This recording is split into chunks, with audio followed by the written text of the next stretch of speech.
from day one, then you're not even looking at just you as individuals. You're looking, how can technology help us to do this? How can we improve the policies? Can we address, for example, the question, I don't know if it was Dr. Muli or somebody who asked about the complementary system.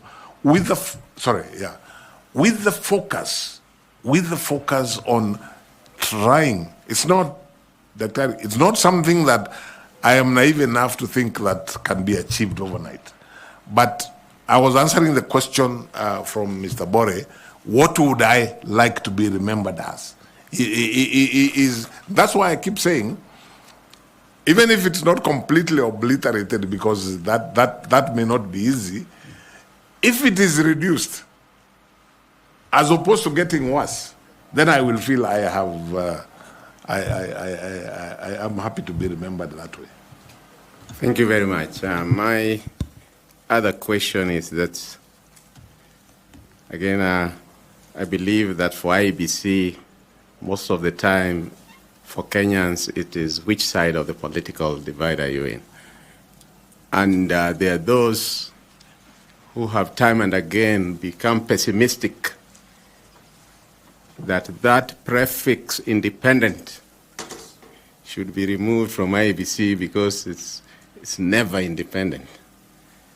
The law that is guiding us in this election panel is very clear on who is qualified or not qualified to run. And I just want to use the analogy that you gave us of the World Cup. And now I won't mention teams because Kenyans are very passionate about the Premier League. But there are usually some referees that you'll just see trending that they are favoring one side. And my question is that if you were to succeed as chair, what's your understanding of independence and impartiality, given that you and other chairs before have been politically affiliated? It's not a secret. As you walk in and wear in a football match the black or whatever color, and you have that firimbi, and you have the yellow card and the red card, what changes when you walk in there as now the referee of the game? Associate with that, because I won't want to ask another question separately, that we know that sometime, I can't remember which year, but 4 commissioners out of the blue resigned and really put the country in a quagmire over quorum issues and so on. And you, in your own statement, which the chair has followed, has told us that you did quit the ESCJ. In fact, you went ahead to say you were earning $2,000 for a job you felt you were not doing. I don't want to ask that, have you been replaced and is that new person earning money for no reason? I don't want to go there. I want to stick to your quitting.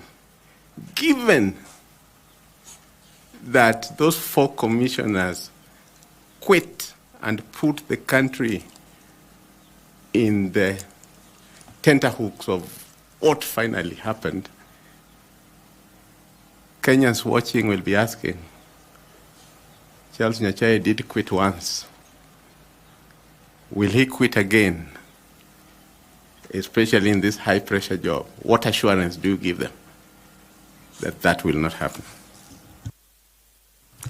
Thank you. Please take maximum of 4 minutes. Okay. The answer is no. I will not quit, because I do not anticipate a situation at IEBC that the job for which I have been recruited, if I become chair, that I simply don't have anything to do, and therefore there's no point in me going to the office. I don't anticipate that. I have endeavored to explain what happened in the ESCJ. At IEBC, the one thing that will not make me quit is any kind of pressure. Because this is something I have given thought to. I mean, I am not applying for this job thinking it's going to be a bed of roses. So pressure will not be the reason that I will quit. And because I do not see a scenario where I have no work to do, I will not quit, because that work could be actually, if it's a question, for example, of trying to get resources to do A, B, C, D, that in itself is significant work to do. So the question of quitting, if I got the position, doesn't arise. Now, you made reference to political affiliations. I think your average Kenyan, at some point, probably has some kind of political affiliation. My mind is very clear that notwithstanding any political affiliation I may have had at any point in my public life, if I got this opportunity and I accepted this job, I will only be guided by the Constitution of Kenya, the laws, and of course, if I get the opportunity, I will be taking an office, an oath of office. So I am able to look the people of Kenya in the eye collectively and tell them that in that situation, I would have every intention of living by that oath of office. Daktari, and allow me to say this just as an example. The way the IEBC Act is designed, several of the honorable members around the table come here by virtue of political parties. But as I sit here as a candidate, I don't have the slightest doubt that every member in this panel is going to do their job impartially and focus on what they believe is the best result. I have no qualms whatsoever. I cannot say that so-and-so maybe at some point was a member of this party, that and the other. And I think we have the capacity to rise above that at different times. And I can look the people of Kenya in the eye and say, yes, I would be able to do the job impartially. So you're a real footballer. You have returned the ball into his court. But I want to ask you, Prof, to shoot your two high school questions. The chairman has asked me to shoot my high school question. You are in ESCJ, which means you are in the body organogram of the East African community. The ESC Treaty envisages 4 stages.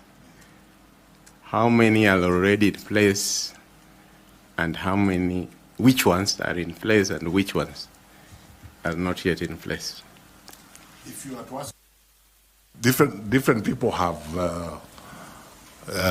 different thinking on this, but if you are to ask me, I would say that what is in place, to a certain extent, not fully, is basically the common market. That's actually the one that I would be comfortable to say is in place. The others, I would have reservations to say that they're in place. Yeah. My second question that Chair calls high school question is that the Electoral Commission of Kenya has promulgated at the Lancaster negotiation for the Independence Constitution, ran the 1963 election, then amendments to the Constitution literally buried it until the return of multipartism, Yes. when ECK was again reenacted into the Constitution. Yes.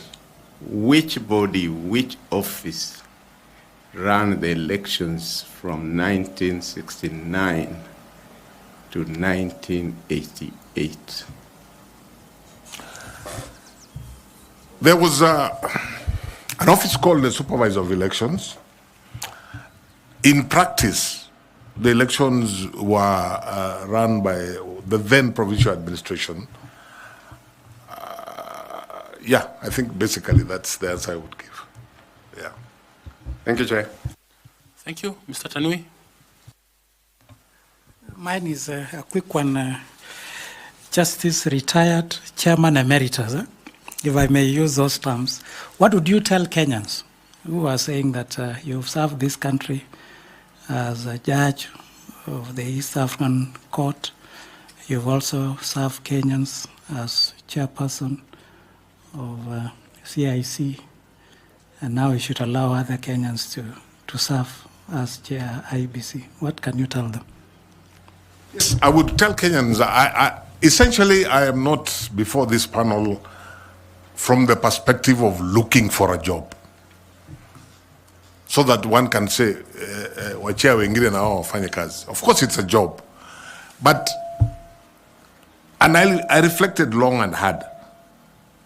And I imagine if I was looking for a job, I would probably still, even at my age, get a less dramatic job. The reason that I am offering myself is because, one, I remain passionate about the Constitution of Kenya 2010. I believe that the electoral process is really the backbone of the democratic architecture that the people of Kenya envisaged in that Constitution. I believe that I have something to offer to the people of Kenya in this regard, arising from my training, arising from my experience, and arising to my passion about the Constitution. I would not be as arrogant as to imagine that I'm the only one who can do this job. No, I'm just telling the panel and the appointing authority, I'm available. I believe I can do the job. I would be committed if I got the opportunity. So I'm not really, I would want to tell the people of Kenya that I'm not really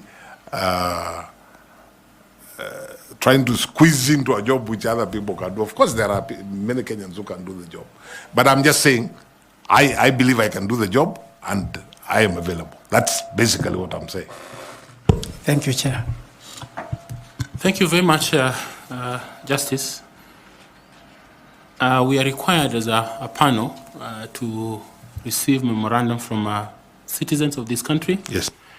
And as such, put such a memoranda to you, and we have brought that to your attention. One by Bunge la Wananchi and a sworn affidavit by John Mark, and a few others that has been put to you. And they allege the following: that you failed Chapter 6 integrity test due to scandals including extramarital affairs and child support lawsuits that you have faced before.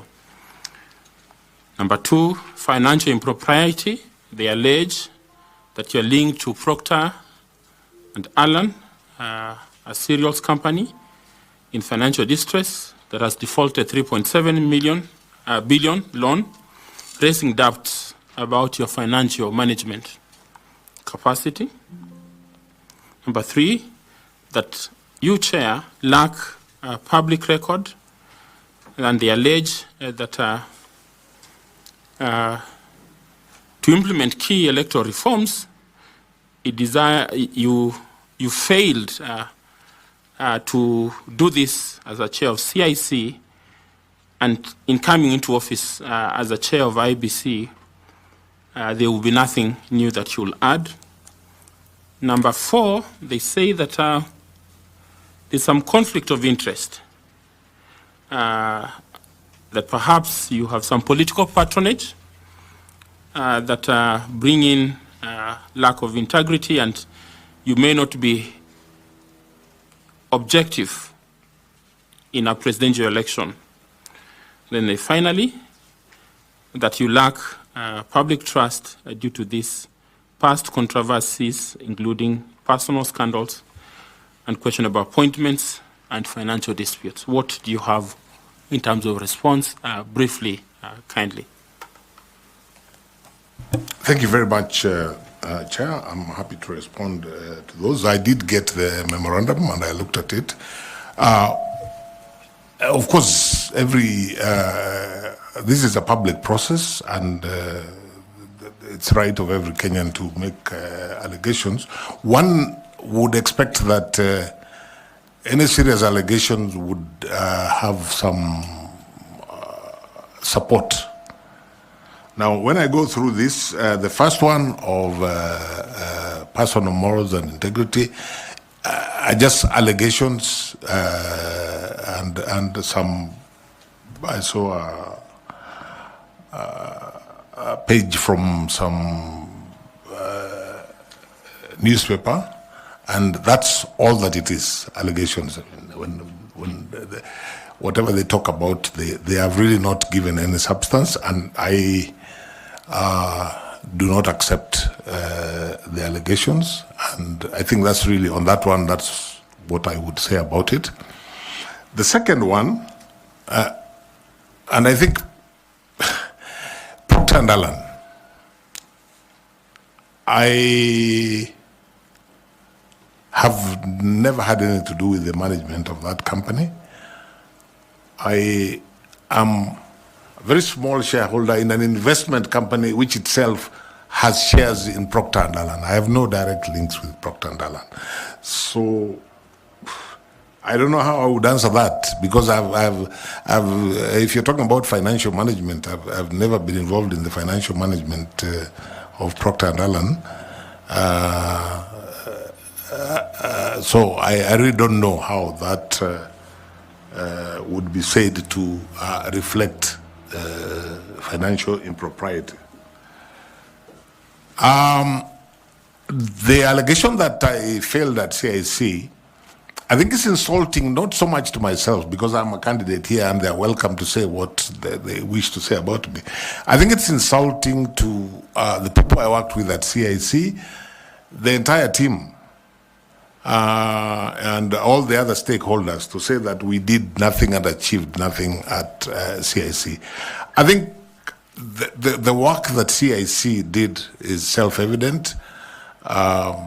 So I think this is just an allegation, like all the others, meant to scandalize. Political patronage. I'm not sure which you referred to, because I saw two things. One, a statement about the manner in which I was appointed to the East African Court of Justice. To the best of my knowledge, that's the way. The treaty has no details, and that's the way the manner I was appointed is the way all judges are appointed through their respective heads of state who sit in the summit, which is the appointing authority. The head of state nominates. And so unless the treaty is changed, I really don't think, and then unless every other person who has been appointed from Kenya to the East African Court of Justice has gone there by virtue of political patronage, which I think there is no evidence to that. Again, I think this is